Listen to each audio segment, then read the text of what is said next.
ದೇಶಾದ್ಯಂತ ಈ ವರ್ಷ ಕೂಡ ಹೆಬ್ಬಗೋಡಿ ನಮ್ಮ ನಗರದಲ್ಲಿ ವಿಜೃಂಭಣೆಯ ಕರಗ ಮಹೋತ್ಸವ ಆಚರಣೆ ಮಾಡಬೇಕಂತ.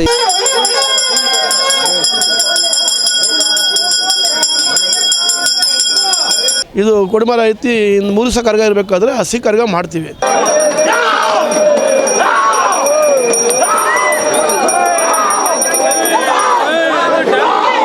ಕರಗ ಪೂಜಾರಿಯಾದಂಥ ಚಂದ್ರಶೇಖರ್ ಅವರು ಸಾಕಷ್ಟು 41 ದಿನಗಳಿಂದ ಅವರು ವ್ರತ ಆಚರಣೆ ಮಾಡಿ ದೀಪೋತ್ಸವ ಇದೆ ಮತ್ತು ಮಲಗಂಬ ಇದೆ.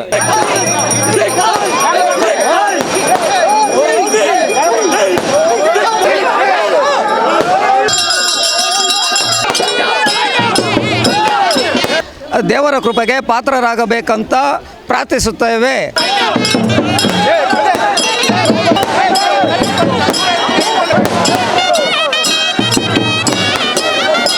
Bengaluru ITBT city, Bengaluru garden city ಅಂತೆಲ್ಲ ಕರೆಸ್ಕೊಳ್ಳುತ್ತೆ. ಹಾಗೆಯೇ ಬೆಂಗಳೂರು ಸಾಂಸ್ಕೃತಿಕ ಸಿಟಿಯೂ ಹೌದು. ಬೆಂಗಳೂರಿನಲ್ಲಿ ಎಲ್ಲ ರೀತಿಯಾದಂಥ ಹಬ್ಬಗಳು, ಹಾಗೆಯೇ ಸಂತೆಗಳು, ಜಾತ್ರೆಗಳು, ಊರಹಬ್ಬಗಳು ಕೂಡ ಇಂದಿಗೂ ನಡೆಯುತ್ತವೆ. ನಮ್ಮ ಪುರಾತನವಾದಂಥ ಎಲ್ಲ ಪದ್ಧತಿಗಳನ್ನು ಇಂದಿಗೂ ಕೂಡ ನಾವು ಅನುಸರಿಸ್ತೇವೆ. ಬೆಂಗಳೂರು ನಗರದ ಮೇಲೆ ಪಾಶ್ಚಿಮಾತ್ಯ ಸಂಸ್ಕೃತಿ ಎಷ್ಟೇ ಪರಿಣಾಮವನ್ನು ಬೀರಿದರೂ ಕೂಡ ನಮ್ಮ ಮೂಲ ಸಂಸ್ಕೃತಿಯನ್ನು ಎಲ್ಲೂ ಕೂಡ ಬಿಟ್ಕೊಡ್ತಿಲ್ಲ. ಇದುವೇ ಬೆಂಗಳೂರಿನ ಶಕ್ತಿಯಾಗಿದೆ. ಬೆಂಗಳೂರಿನ ಆ ಒಂದು ಸಾಂಸ್ಕೃತಿಕ ಚಟುವಟಿಕೆಗಳು ಎಲ್ಲವೂ ಕೂಡ ನಡೆಯುತ್ತೆ. ಬೆಂಗಳೂರಿಗೆ ವಿಶ್ವವಿಖ್ಯಾತಿಯನ್ನು ತಂದುಕೊಟ್ಟಂಥದ್ದು ಮತ್ತೊಂದು ಉತ್ಸವವೇ ಕರಗದ ಉತ್ಸವ. ತಿಗಳ ಕ್ಷತ್ರಿಯ ವಹಿನುಕುಲ ಸಮುದಾಯದವರು ಈ ಒಂದು ಕರಗದ ಉತ್ಸವವನ್ನು ಆಚರಿಸ್ತಾರೆ. 9 ದಿನಗಳ ಕಾಲ ಈ ಒಂದು ತಿಗಳ ಸಮುದಾಯದವರು ಅತ್ಯಂತ ಕಠಿಣವಾದಂಥ ವ್ರತಗಳನ್ನು ಆಚರಿಸ್ತಾರೆ. ಇನ್ನು ಕರಗವನ್ನು ಹೊರುವಂಥ ಕರಗದ ಪೂಜಾರಿ, ಹಾಗೆಯೇ ಗಂಟೆ ಪೂಜಾರಿಗಳು, ವೀರಕುಮಾರರು ಎಲ್ಲರೂ ಕೂಡ 9 ದಿನಗಳ ಕಾಲ ಆ ಒಂದು ಕಠಿಣವಾದಂಥ ವ್ರತಗಳನ್ನು ಆಚರಿಸಿ ಆ ಒಂದು ಶ್ರದ್ಧಾ ಭಕ್ತಿಯಿಂದ ನಿಷ್ಠೆಯಿಂದ ತಾಯಿ ದ್ರೌಪದಮ್ಮನನ್ನು ಆಹ್ವಾನಿಸಿಕೊಂಡು ತಾಯಿಯನ್ನ ತಲೆಯ ಮೇಲೆ ಹೂವಿನ ಕುಂಡದ ರೂಪದಲ್ಲಿ ಇರಿಸಿಕೊಂಡು ಈ ಒಂದು ಶ್ರದ್ಧಾ ಭಕ್ತಿಗಳಿಂದ ಕರಗವನ್ನು ಆಚರಿಸುತ್ತಾರೆ. ಅಂತೆಯೇ ಹೆಬ್ಬಗೋಡಿಯಲ್ಲಿ ಪ್ರತಿ ಶ್ರೀರಾಮನವಮಿ ಎಂದು ಮಧ್ಯರಾತ್ರಿ ಆ ತಾಯಿಯ ಕರಗದ ಉತ್ಸವ ನಡೆಯುತ್ತದೆ. ಹೆಬ್ಬಗೋಡಿ ಗ್ರಾಮದಲ್ಲಿ ಪಲ್ಲಕ್ಕಿಗಳ ಉತ್ಸವವೂ ಕೂಡ ನಡೆಯುತ್ತದೆ. ಬೆಂಗಳೂರಿನ ಮೇಲೆ ಎಷ್ಟೇ ಪಾಶ್ಚಿಮಾತ್ಯ ಸಂಸ್ಕೃತಿಗಳ ಪರಿಣಾಮವನ್ನು ಬೀರಿದ್ರೂ ಕೂಡ ಇಲ್ಲಿನ ಸಂಸ್ಕೃತಿ ಒಂದಷ್ಟು ಕೂಡ ಬದಲಾಗೋದಿಲ್ಲ ಅನ್ನೋದಕ್ಕೆ ಈ ಉತ್ಸವಗಳೇ ಸಾಕ್ಷಿಯಾಗಿರುತ್ತದೆ. ಈ ಒಂದು ಕರಗದ ಉತ್ಸವ ಹೆಬ್ಬಗೋಡಿಯಲ್ಲಿ 9 ದಿನಗಳ ಕಾಲ ವಿವಿಧ ರೀತಿಯಾದಂಥ ಪ್ರತಿನಿತ್ಯವೂ ವಿವಿಧ ಪೂಜಾ ಕೈಂಕರ್ಯಗಳು ನಡೆಯುತ್ತವೆ. ಹಾಗೆಯೇ ಹಸಿ ಕರಗ ಅಂದರೆ ಹೂವಿನ ಕರಗ 2 ರಾತ್ರಿ ಮೊದಲು ಈ ಒಂದು ಹಸಿ ಕರಗ ನಡೆಯುತ್ತದೆ. ಕರಗದ ಪೂಜಾರಿ ಮತ್ತು ಗಂಟೆ ಪೂಜಾರಿ ಮತ್ತು ಈ ಒಂದು ಕರಗದ ಕಥಾನವನ್ನು ಹೇಳುವಂತಹದ್ದು, ಬಾವಿಯ ಬಳಿ ಹೋಗಿ ವಿಶೇಷವಾದಂಥ ಪೂಜೆಗಳು ಅಂದರೆ ಕರಗವನ್ನು ಆಚರಿಸುವಂಥ ಆ ವಿವಿಧ ರೀತಿಯಾದಂತಹ ಪದ್ಧತಿಗಳು, ಗೌಪ್ಯ ಪದ್ಧತಿಗಳು ಇದೆಲ್ಲವೂ ಕೂಡ ಈ ಒಂದು ಕರಗದ ಉತ್ಸವದಲ್ಲಿ ಅಡಗಿರುತ್ತದೆ. ಹೆಬ್ಬಗೋಡಿಯಲ್ಲಿ ಕಳೆದ 37 ವರ್ಷಗಳಿಂದಲೂ ಕೂಡ ಅತ್ಯಂತ ವಿಜೃಂಭಣೆಯಾಗಿ ಈ ಒಂದು ಕರಗದ ಉತ್ಸವವನ್ನು ವಹಿನಿಕುಲ ತಿಗಳ ಕ್ಷತ್ರಿಯ ಸಮುದಾಯದವರು ಆಚರಿಸುತ್ತಿದ್ದಾರೆ. ಈ ಬಾರಿಯೂ ಕೂಡ ಆ ಒಂದು ಕರಗದ ಉತ್ಸವವನ್ನು ಈ ಬಾರಿ ಕರಗದ ಪೂಜಾರಿಯಾಗಿ ಚಂದ್ರಶೇಖರ್ ಅವರು ಈ ಒಂದು ತಿಗಳ ವಹಿನಿಕುಲ ಕ್ಷತ್ರಿಯ ಸಮುದಾಯದ ಎಲ್ಲ ಮುಖಂಡರುಗಳು ಕೂಡ ಭಾಗವಹಿಸುತ್ತಾರೆ. ಈ ಒಂದು ಹಸಿ ಕರಗದ ಆ ಎಲ್ಲ ದೃಶ್ಯಗಳನ್ನು ಕಣ್ತುಂಬಿಕೊಳ್ಳೋಣ ಬನ್ನಿ.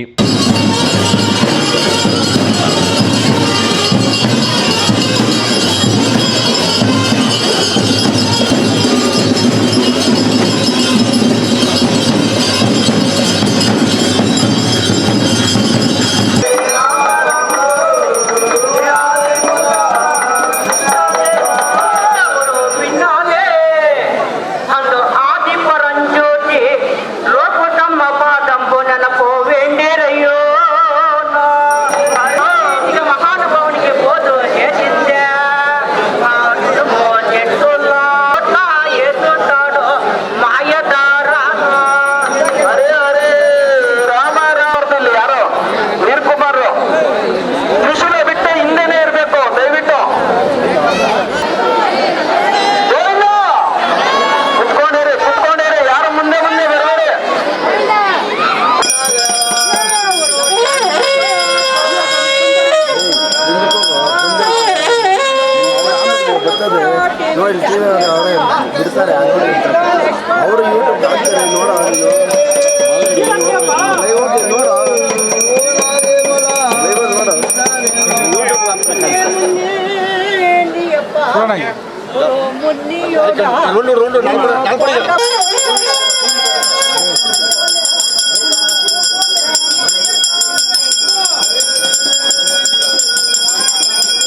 ಅಷ್ಟಲಕ್ಷ್ಮಿ ಕಳಶ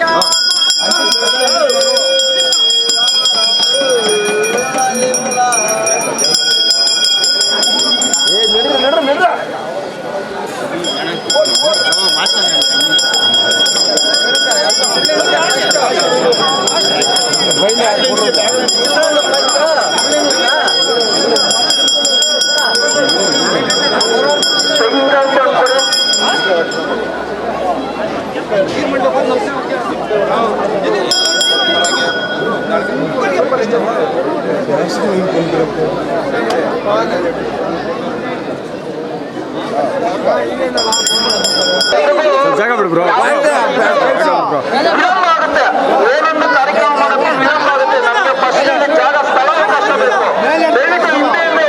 ಚೇಂಜ್ ಮಾಡಿಕೊಡ್ರಿ ಆಮೇಲೆ.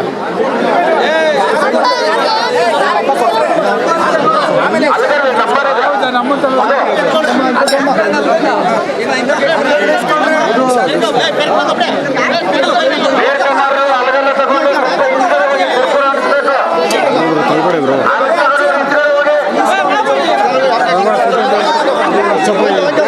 ಯಾರು ಚೇಂಜ್ ಮಾಡಿ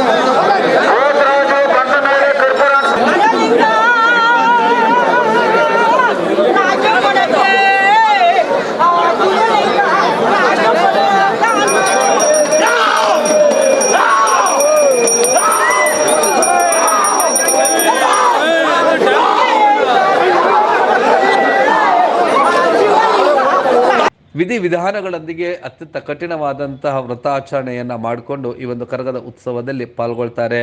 ಈ ಒಂದು ಕರಗ ಉತ್ಸವಕ್ಕೂ ಮೊದಲು ಎಲ್ಲ ವೀರಕುಮಾರರಿಗೂ ಕೂಡ ಅರಿಶಿಣವನ್ನು ಹಚ್ಚಿ ಅವರ ಅಲಗುಗಳು ಅಂದರೆ ಕತ್ತಿಗಳಿಗೆ ವಿಶೇಷವಾದಂಥ ಪೂಜೆಯನ್ನು ಕರಗದ ಪೂಜಾರಿ ನಡೆಸ್ತಾರೆ. ಹಾಗೆ ಅಮ್ಮನಿಗೆ ವಿಶೇಷವಾದಂಥ ಪೂಜೆಯನ್ನು ಕೂಡ ಸಲ್ಲಿಸ್ತಾರೆ. ಹೆಬ್ಬಗೋಡಿಯಲ್ಲಿ ತಿಗಳರ ಸಮುದಾಯ ಭವನದ ಮುಂಭಾಗದಲ್ಲಿರುವಂಥ ಕಲ್ಯಾಣಿಗೆ ವಿಶೇಷವಾದಂಥ ಪೂಜೆಯನ್ನು ಸಲ್ಲಿಸಿ ಅಲ್ಲಿ ದೇವರಿಗೆ ವಿಶೇಷವಾದಂಥ ಪೂಜೆಯನ್ನು ಕೂಡ ಸಲ್ಲಿಸಲಾಗುತ್ತದೆ. ಇದು ಅತ್ಯಂತ ಶ್ರದ್ಧಾ ಭಕ್ತಿಗಳಿಂದ ಈ ಬಯಲಾಂಜನೇಯ ದೇವರ ಆ ಒಂದು ಸಮುಚ್ಚಯದಲ್ಲಿ ಒಂದು ಕಾರ್ಯಕ್ರಮ ನಡೆಯುತ್ತದೆ. ಕಾರ್ಯಕ್ರಮದ ಇನ್ನಷ್ಟು ದೃಶ್ಯಗಳನ್ನು ನೋಡೋಣ ಬನ್ನಿ.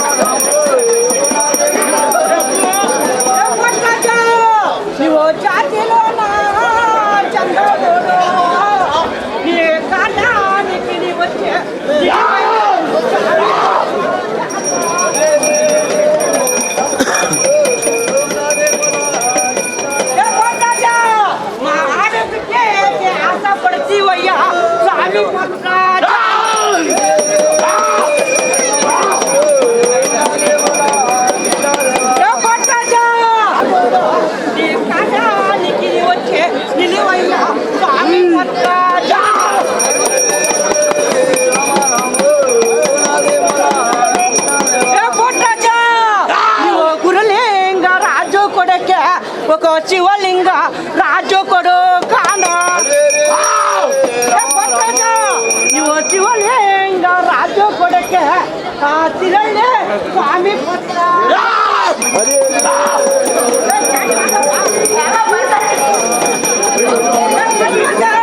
ನೀವು ಶಿವಲಿಂಗ ರಾಜು ಕೊಡಕ್ಕೆ ಸ್ವಾಮಿ ತಿರಳ್ಳಿ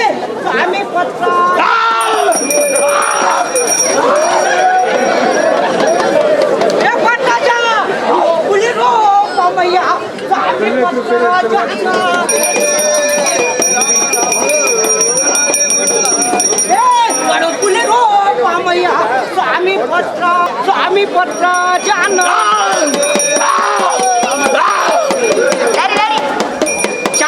ಪಟ್ಟ ನೀವು ಶಿವಲಿಂಗ ರಾಜು ಕೊಡಕ್ಕೆ ತಿರಳ್ಳಿ ಸ್ವಾಮಿ ಪತ್ರ ಜಾನ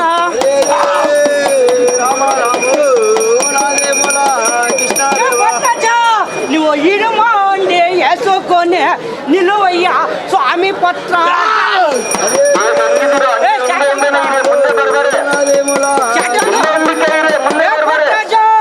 ನೀವು ಬಲಿಬಾಲ್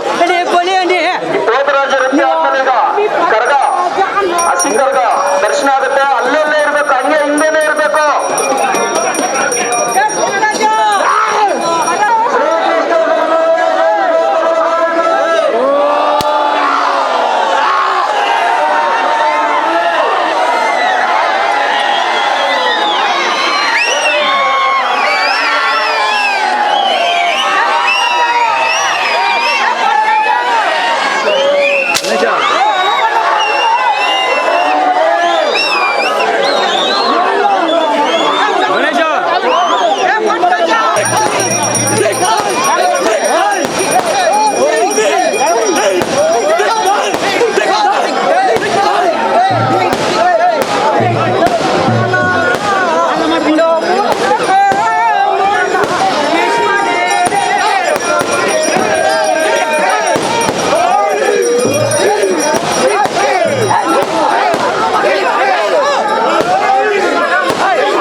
ಈ ಕಾರ್ಯಕ್ರಮದ ಬಗ್ಗೆ ಈ ಸಮುದಾಯದ ಮುಖಂಡರುಗಳು ತಮ್ಮ ತಮ್ಮ ಸಂತಸವನ್ನು ವ್ಯಕ್ತಪಡಿಸಿದ್ದು ಹೀಗೆ. ಗೋಡೆಯಲ್ಲೇ ಇವತ್ತಿನ ದಿವಸ ಹಸಿ ಕರಗ ನಡೆದಿದೆ ಮತ್ತು ನೆಕ್ಸ್ಟ್ ನಾಳೆ ದೀಪೋತ್ಸವ ಉಂಟು. ಅಲ್ಲಿಂದ ಗ್ರೀಸ್ ಮರ ಉಂಟು, ಮಲ್ಲಗಂಬ ಅನ್ನುತ್ತಾರೆ, ಗ್ರೀಸ್ ಮರ ಅನ್ನುತ್ತಾರೆ, ಇದು ಉಂಟು. ಮತ್ತು ಮಾರನೇ ದಿವಸ ಹೂವಿನ ಕರಗ, ಪಲ್ಲಕ್ಕಿ ಹಾಗೂ ಪ್ರಸಾದ ವಿನಿಯೋಗ ಎಲ್ಲ ಇರುತ್ತದೆ. ಆದ್ದರಿಂದ ಭಕ್ತಾದಿಗಳು ಸಕಾಲಕ್ಕೆ ಆಗಮಿಸಿ ದೇವರ ಕೃಪೆಗೆ ಪಾತ್ರರಾಗಬೇಕಂತ ಪ್ರಾರ್ಥಿಸುತ್ತೇವೆ. ಹಾಗೂ ಕರಗ ಬರುವಾಗ ದೇವರ ಮುಂದೆ ಮಲ್ಲಿಗೆ ಹೂವು ಬಿಟ್ಟು ಬೇರೆ ಹೂವನ್ನು ಹಾಕಬಾರದು. ಆವಾಗಲೇ ಮಾತಾಡಬೇಕಾಗಿತ್ತು. ಈಗ ನಾವು ಸುಮಾರು 37 ವರ್ಷದಿಂದ ನಾವು ಮಾಡ್ತಾ ಇರೋದು ಹಸಿ ಕರಗ ಎಲ್ಲ ಮಾಡ್ತಾ ಇರೋದು 37 ವರ್ಷ ಆಯಿತು. ಇದು ಇಷ್ಟೊಂದು ಇದಿರಲಿಲ್ಲ ಮೊದಲು. ಬರ್ತಾ ಬರ್ತಾ ಬರ್ತಾ ಬರ್ತಾ ಜನಸಂಖ್ಯೆ ಜಾಸ್ತಿ ಆಯಿತು. ಜನಸಂಖ್ಯೆ ಆದಮೇಲೆ ನಾವು 9 ದಿವಸ ಆವತ್ತಿಂದನೂ ಮಾಡ್ದಂಗೆ ಕೊಡಿಮರ ಎತ್ತಿ 9 ದಿವಸನೂ ನಮ್ಮ ಕಾರ್ಯಕ್ರಮ ಮಾಡ್ತೀವಿ. 9 ದಿವಸನೂ ಕಾರ್ಯಕ್ರಮ ಮಾಡ್ತೀವಿ. 9 ದಿವಸನೂ ಪ್ರೋಗ್ರಾಮ್ ಇರ್ತದೆ. ಪ್ರತಿ ಒಂದೊಂದು ದಿವಸ ಒಂದು ಪ್ರೋಗ್ರಾಮು. ಇದು ಕೊಡಿಮರ ಎತ್ತಿ 3 ದಿವಸ ಕರಗ ಇರಬೇಕಾದ್ರೆ ಹಸಿ ಕರಗ ಮಾಡ್ತೀವಿ. ಹಸಿ ಕರಗಕ್ಕೆ ಈ ಥರ ನಾಳೆ ಬೆಳಗ್ಗೆ ಇದು ಗ್ರೀಸ್ ಮರ ಪೊಂಗಲು, ಅದೇ ಮಲಗಂಬ ಗ್ರೀಸ್ ಮರ ಎಲ್ಲ ಒಂದೇ ಎಲ್ಲ ಮಾಡ್ತೀವಿ. ನಾಳೆ ದೀಪ ಇದೆ, ನಾಳೆ ದೀಪಗಳಿದೆ. ನಾಳೆ ಹೂವಿನ ಕರಗ ಅದು ತುಂಬ ಎಲ್ಲರೂ ಸಂತೋಷವಾಗಿ 25-30 ಕರಗ ಪಲ್ಲಕ್ಕಿ ಆಗುತ್ತೆ. ಹಬ್ಬಗಳಿಗೆ 30 ಪಲ್ಲಕ್ಕಿ ಎಲ್ಲರೂ ಸೇರಿ ಮಾಡೋದು. ಪಲ್ಲಕ್ಕಿಗಳು ಊರೆಲ್ಲರೂ ಸೇರಿ ಮಾಡ್ತೀವಿ. ಪಲ್ಲಕ್ಕಿ ಮಾಡಿ ಯಾವುದೇ ಥರ ಗಲಾಟೆ ದಂಬಿ ಹಾಗೆ ವಿಧಿವಿಧಾನಗಳೊಂದಿಗೆ ಈ ಒಂದು ಉತ್ಸವ ನಡೆಯುತ್ತದೆ. ಯಾವಾಗ ಆ ಒಂದು ಹಸಿ ಕರಗವನ್ನು ಹೊತ್ತು ಪೂಜಾರಿ ಹೊರತರ್ತಾರೆ, ಆ ಒಂದು ಗಂಟೆ ಸದ್ದಿಗೆ ಲಯಬದ್ಧವಾದಂಥ ಹೆಜ್ಜೆಗಳನ್ನು ಹಾಕಿ ಮುನ್ನಡೀತಾರೆ. ಈ ಒಂದು ಉತ್ಸವದ ಬಗ್ಗೆ ಇನ್ನಷ್ಟು ಸಮುದಾಯದ ಮುಖಂಡರುಗಳು ತಮ್ಮ ಸಂತಸವನ್ನು ವ್ಯಕ್ತಪಡಿಸಿದ್ದು ಹೀಗೆ. ವರ್ಷದಂತೆ ಈ ವರ್ಷ ಕೂಡ ಹೆಬ್ಬಗೋಡಿ ನಮ್ಮ ನಗರದಲ್ಲಿ ವಿಜೃಂಭಣೆಯಿಂದ ಕರಗ ಮಹೋತ್ಸವ ಆಚರಣೆ ಮಾಡಬೇಕಂತ ಹಿರಿಯರೆಲ್ಲ ಸೇರಿ ನಿರ್ಧಾರ ಮಾಡೋದಾದ್ಮೇಲೆ 15ನೇ ತಾರೀಕು ನಾವು ಧ್ವಜಾರೋಹಣ ಮೂಲಕ ಕಾರ್ಯಕ್ರಮ ಶುರು ಮಾಡಿದ್ವಿ. ಇವತ್ತು ಅದ್ರ ಬಗ್ಗೆ ದಿನ ವಿಶೇಷ ಪೂಜೆ ಕಾರ್ಯಕ್ರಮಗಳು ಇತ್ತು. ಇವತ್ತು ಅದರಂತೆ ಹಸಿ ಕರಗ ಕಾರ್ಯಕ್ರಮ ತುಂಬ ವಿಜೃಂಭಣೆಯಿಂದ ನಡೆದಿದೆ. ಊರಿನ ಎಲ್ಲ ಗ್ರಾಮಸ್ಥರು, ಮಹಿಳೆಯರು, ಮಕ್ಕಳು ಸಮೇತ ತುಂಬ ಸಂತೋಷದಿಂದ ದೇವ್ರನ್ನ ದರ್ಶನ ಮಾಡಿ ಆಶೀರ್ವಾದ ಪಡ್ಕೊಂಡಿದ್ದಾರೆ. ಇದೇ ರೀತಿ ನಾಳೆ ಕೂಡ ಇಲ್ಲಿ ದೀಪೋತ್ಸವ ಹಾಗೂ ಮಲಗಂಬ ಇರುತ್ತೆ. ನಾಡಿದ್ದು 14ನೇ ತಾರೀಕು ಹೂವಿನ ಕರಗ ಮಹೋತ್ಸವ ಇರುತ್ತೆ. ಇದು ಏನು ಪ್ರತಿ ವರ್ಷದಂತೆ ಲೋಕ ಕಲ್ಯಾಣಾರ್ಥವಾಗಿ ನಮ್ಮೂರಲ್ಲಿ ತುಂಬ ವಿಜೃಂಭಣೆ ಮಾಡ್ಕೊಂಡು ಬರ್ತೀವಿ. ಇದಕ್ಕೆ ಎಲ್ಲ ಗ್ರಾಮದ ಎಲ್ಲ ಮುಖಂಡರು 8ನೇ ತಾರೀಕು ಕುಡಿಮರ ಉತ್ಸವ ಆಗಿದೆ. ಇವತ್ತು ಹಸಿ ಕರಗ ಮಹೋತ್ಸವ ಅತಿ ವಿಜೃಂಭಣೆಯಿಂದ ಚೆನ್ನಾಗಾಗಿದೆ. ನಾಳೆ ದೀಪೋತ್ಸವ ಇದೆ ಮತ್ತು ಮಲಗಂಬ ಇದೆ. ನಾಳಿದ್ದು 16ನೇ ತಾರೀಕು ಕರಗ ಉತ್ಸವ ಇದೆ. ಭಕ್ತಾದಿಗಳೆಲ್ಲ ಬಂದು ದೇವಿ ಕೃಪೆಗೆ ಪಾತ್ರರಾಗಬೇಕಂತೆ. ಹಾಗೂ ಈ ವರ್ಷ ಒಳ್ಳೆ ಮಳೆ ಬೆಳೆ ಆಗಿ 9 ದಿನಗಳ ಕಾಲ ವ್ರತದಲ್ಲಿದ್ದು ನಮ್ಮ ಕರಗ ಪೂಜಾರಿಯಾದಂಥ ಚಂದ್ರಶೇಖರ್ ಅವರು ಸಾಕಷ್ಟು 41 ದಿನಗಳಿಂದ ಅವರು ವ್ರತ ಆಚರಣೆ ಮಾಡಿ ನಾವು 9 ದಿನಕ್ಕೆ ಧ್ವಜಾರೋಹಣ ಮಾಡ್ತೀವಿ. ಅಲ್ಲಿಂದ ಪ್ರತಿದಿನ ಆ ತಾಯಿಗೆ ವಿಶೇಷವಾದ ಅಲಂಕಾರ ಮತ್ತು ಮಹಾಮಂಗಳಾರತಿ ಪೂಜೆ, ಪ್ರಸಾದ ಎಲ್ಲ ಸಹ ಇರ್ತದೆ. ಎಲ್ಲರೂ ಸಹ ಪ್ರತಿನಿತ್ಯ ಪೂಜೆ ಬಂದು ನೆರವೇರಿಸಿ ಆ ತಾಯಿ ಕೃಪೆಗೆ ಪಾತ್ರರಾಗ್ತಾರೆ. ಅದೇ ರೀತಿ ಇನ್ನೇನು ಕೆಲವೇ 3 ದಿನಗಳಲ್ಲಿ ಕರಗ ಮಹೋತ್ಸವ ಇರ್ತದೆ. ಸೊ ಆ ಮುಂಚಿತವಾಗಿ ಹಸಿ ಕರಗ ಅಂತೇಳಿ ನಾವು ಮಾಡ್ತೀವಿ ಪ್ರತಿ ವರ್ಷದಂತೆ. ಈ ವರ್ಷ ಬಹಳ ವಿಜೃಂಭಣೆಯಿಂದ, ಸಮಯ ಸ್ವಲ್ಪ ಲೇಟ್ ಆಯಿತು ಆದರೂ ಕೂಡ ಜನ ಕಾದು ಕುಳಿತು ಆ ತಾಯಿ ಆಶೀರ್ವಾದ ಪಡೆದಿದ್ದಾರೆ. ನಾವು ಈ ಕಾರ್ಯಕ್ರಮ ಯಾವಾಗಲೂ ಕೂಡ ಆ ದ್ರೌಪದಿ ತಾಯಿ, ಮುತ್ತೆಲಮ್ಮ ತಾಯಿ ಒಟ್ಟಿನಲ್ಲಿ ಹೆಬ್ಬಗೋಡಿಯಲ್ಲಿ ಪ್ರತಿ ವರ್ಷವೂ ಕೂಡ ಕಳೆದ 37 ವರ್ಷಗಳಿಂದ ವಿಜೃಂಭಣೆಯಾಗಿ ಕರಗದ ಉತ್ಸವ ಯಾವುದೇ ಚ್ಯುತಿ ಬಾರದಂತೆ ಎಲ್ಲ ಸಮುದಾಯದವರನ್ನು ಒಳಗೊಂಡಂತೆ ಇಲ್ಲಿನ ವಹಿನಿಕುಲ ತಿಗಳ ಕ್ಷತ್ರಿಯ ಸಮುದಾಯದವರು ಶ್ರದ್ಧಾ ಭಕ್ತಿಗಳಿಂದ ಈ ಒಂದು ಉತ್ಸವವನ್ನು ಆಚರಿಸುವಂಥದ್ದೇ ವಿಶೇಷವಾಗಿರುತ್ತದೆ. ನೀವು ಈ ಕೂಡ ಎಲ್ಲ ನಮ್ಮ ಚಾನಲ್ಗೆ ಸಬ್ಸ್ಕ್ರೈಬ್ ಆಗಿಲ್ಲ ಅಂದರೆ ಸಬ್ಸ್ಕ್ರೈಬ್ ಬಟನನ್ನು ಕ್ಲಿಕ್ ಮಾಡಿ, ಪಕ್ಕದಲ್ಲಿರೋ ಬೆಲ್ ಐಕನನ್ನು ಕ್ಲಿಕ್ ಮಾಡಿ. ನಾವು ಅಪ್ಲೋಡ್ ಮಾಡುವಂತಹ ವೀಡಿಯೋಸ್ ನಿಮಗೆ ನೋಟಿಫಿಕೇಶನ್ ಬರುತ್ತೆ.